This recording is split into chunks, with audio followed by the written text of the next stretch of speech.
মৃত্যু আসার আগে শুধু নাই, 5টা জিনিস দুনিয়ার মধ্যে বেশি মূল্যবান মনে করো। 5টা জিনিস আসার আগে। ক্বালা রাসূলুল্লাহ সাল্লাল্লাহু আলাইহি ওয়াসাল্লাম ইগতানিম খামসান ক্বাবলা খামসিন। 5টা জিনিস আসার আগে 5টা জিনিসকে অতি মূল্যবান মনে করো। 1 নাম্বার হলো শাবাবিকা ক্বাবলা হারামিকা, তোমার যৌবন থাকতে বার্ধক্য আসার আগে তোমার যৌবনকে মহামূল্যবান মনে করো।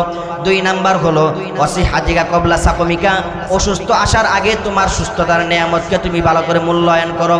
3 নাম্বার হলো অপারগা ক্বাবলা শুগুলিকা, ব্যস্ততা আসার আগে তুমি তোমার অবসর সময়টাকে বড় অতি মূল্যবান মনে করো।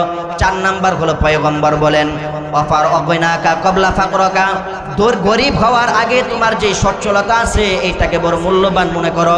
5 নম্বরে পয়গম্বর বলেন ও হায়াতা ক্বাবলা মাউতিকা, মৃত্যু আসার আগে তোমার জীবনটাকে তুমি অতি মূল্যবান মনে করো। আজ মূল্যবান